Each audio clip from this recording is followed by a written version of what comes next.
Mrs. Norma A. Cantos, the Principal 1 of Sabang Elementary School, Ibaan District, Division of Batangas Province.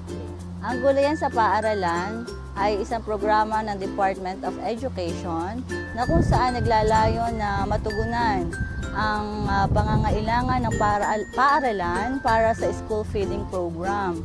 Sa paraang ito, tinuturuan din ng mga bata kung paano nila mapapaunlad ang mga munting lupain sa kanilang hardin, sa kanilang bakuran. At ang mga ani mula sa mga halamang kanilang itinanim ay ginagamit din nila upang malaman yung entrepreneurial skills ng mga mag-aaral. Ipinrepare namin ang paaralan sa Gulayan sa Paaralan nitong magbukasan ng klase nitong Hunyo. Ang paaralan ay binubuo ng 9,802 square meters na kung saan ang 385 square meter ay ginagamit namin para sa aming Gulayan sa Paaralan. So makikita ninyo na ito ay ang pagsasama-sama ng mga mag-aaral, mga guro, mga magulang, PTA officers, sangguniang bayan sa pamamagitan ng Ibaan Municipal Agriculture Office na si Ma'am Ethel Joy Caiga at Mayor Danny V. Torreja. Pinagtulungan din ito ng mga barangay tanod, barangay officials, AYOFA President na napakalaking tulong sa amin, si Kuya Vic Gamboa. Yung kanyang nakapacitate siya ng Ibaan Municipal Agriculture Office at ang natutunan niya ay itinuturo niya dito sa aming paaralan upang lalo naming mapagyaman ang lupain na ibinigay sa amin ng nag-donate nito. Ang aming Gulayan sa Paaralan ay gumagamit ng mga organic fertilizer na kung saan ito ay mula sa bulate o yung tinatawag na African Nightcrawler. Ang mga bulating ito ay buhat sa Ibaan Municipal Agriculture Office. Ang iba po ay donation ni Kuya Vic Gamboa. Ang mga halamang naririto yung mga leguminous plants, mga green leafy vegetables rich in vitamin A and iron. So napakadami naming halaman na makikita rito. Narito ang mga talong, okra, pechay, papaya, kamuting kahoy, kamuting baging, upo, basil, at meron din kaming mga sacrificial plants o yung mga halaman na tumutulong upang yung mga peste ay sa kanila dumapo, gaya ng mga suwag kabayo, amarilyo, sinya, cosmos, at iba pang mga halaman tulad ng niim na itinuturing na isa sa pinakamabisang halaman na kung saan nagtataboy ng mga insekto upang huwag manira sa aming mga halaman. Ang Gulayan sa Paaralan ay isa sa strands ng school-based management program na kung saan ang pamunuan ng paaralan ay nagsasagawa ng iba't ibang programa para sa pagtataguyod hindi lamang ng kaalaman ng mga mag-aaral, kundi ng kanilang kaunlarang pangkalusugan. Sapagkat ang paaralan ay mayroong 20 severely wasted na mga mag-aaral at 50 wasted na mga mag-aaral na kung saan ang mga ito ay tinutulungan ng gobyerno para sila ay mapakain. At yung mga halaman na aming inaani ay nagiging katulungan upang idagdag sa mga pagkain na kanilang niluluto. So, sa kabuuan ito ay pagsasama-sama ng stakeholders ng paaralan kasama na ang mga mamamayan ng Bago at Sabang sa pakikipagtulungan ng mga opisyales ng Ibaan. There is a maximum participation of all the pupils from grades 1 to 6.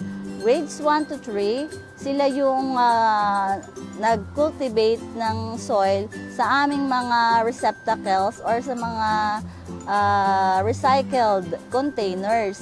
Ang 4 to 6 naman, sila yung nag-cultivate ng aming mga garden plots at itong aming garden salad. Sa pagsusupervise ng aking mga guro, kasama na rin yung ibang mga parents. So sa umaga, ang schedule ng grade 5 and 6, yung sa time nila ng EPP, ay kinukonsume nila ang kanilang oras sa pagtatanim, pagdidilig, after the theory that have been taught by their teachers. Ang paaralang elementarya ng Sabang ay nanalo bilang champion sa District Search for Best Gulayan sa Paaralan.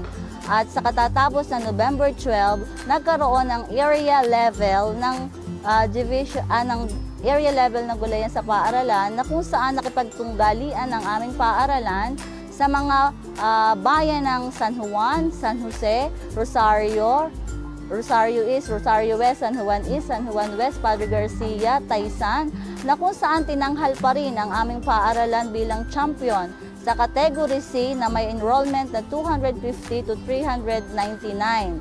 Maaaring sa aking pagkakaalam ay talagang sila ay nabighani sa aming paaralan dahil sa ito ay nag-employ ng organic gardening na hindi naman normal sa ibang mga taniman.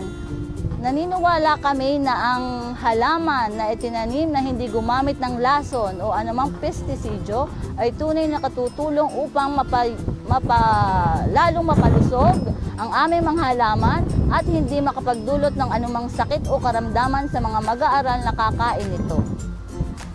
Ang criteria sa aming gulayan sa paaralan ay binubuo ng garden quality, garden productivity, garden sustainability, and educational relevance of the gulayan sa paaralan.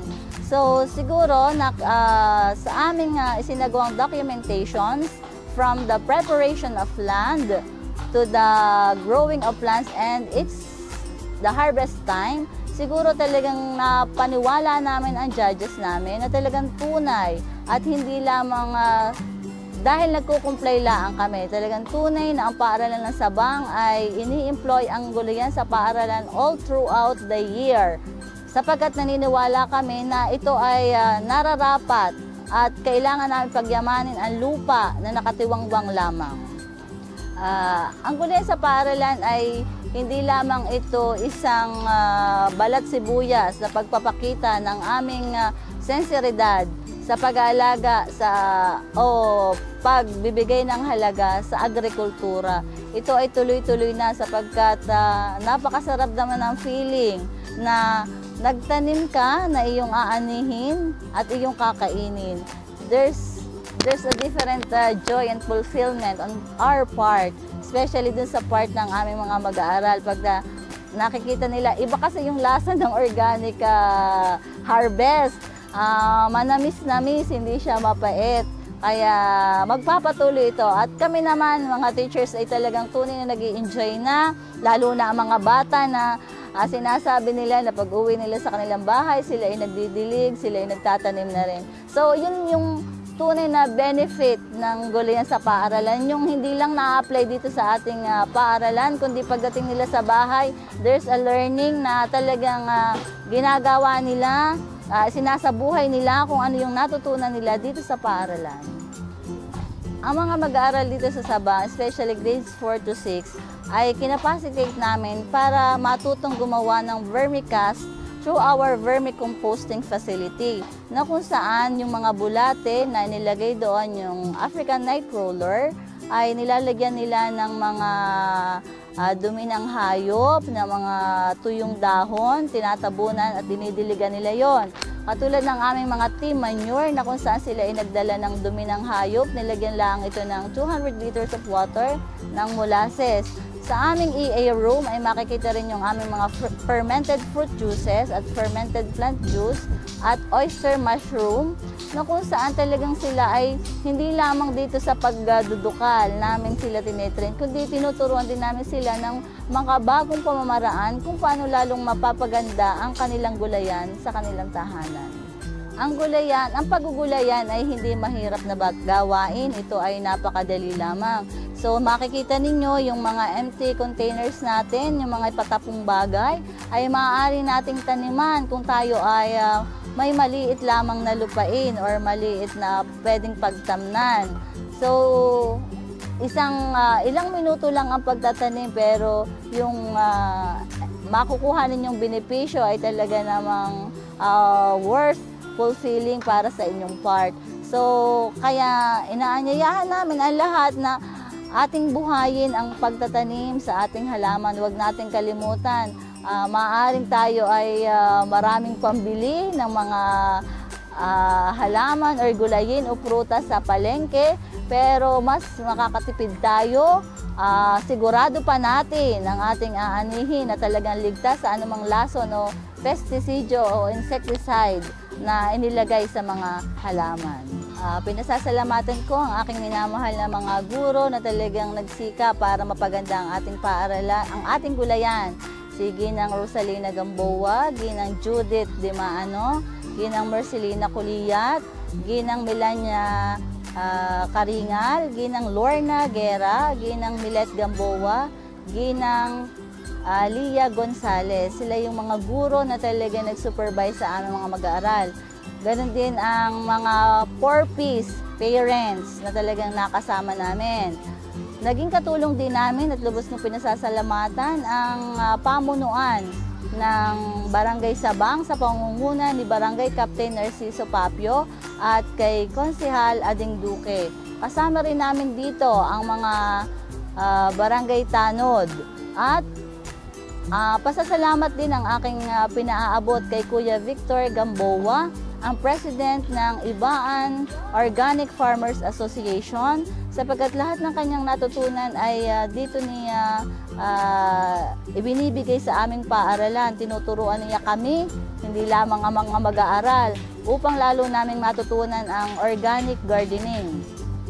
Pasasalamat din ang aking pinaaabot sa pamunuan ng Ibaan sa pangunguna ni Mayor Juan Dani Vitoreja, kay kay Vice Mayor Tosik Yabyabin, kay Konsehal PJ Chua at iba pang mga konsehales, sa Ibaan Agriculture Office sa pangunguna ni Ma'am Ethel Joy Caiga sa kanyang suporta sapagkat nagkaroon sila ng lecture on organic gardening dito sa paaralan ng November 4 na higit na lalong nakatulong upang lalo naming matutunan ang iba't iba pang aspeto ng organic gardening. Sa lahat ng mga magulang na talagang nagpakahirap din para magdala ng mga recycled at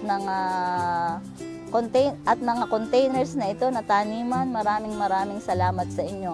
Ang karangalan ng Sabang Elementary School ay karangalan ng mga mamamayan ng Bago at Sabang at karangalan din ng buong Ibaan. Go Ibaan! Muli, ako po si Ginang Norma A. Cantos na naniniwala na sa pagtutulong-tulong ay makakamit natin ang tagumpay lalo na dito sa bayan ng Ibaan.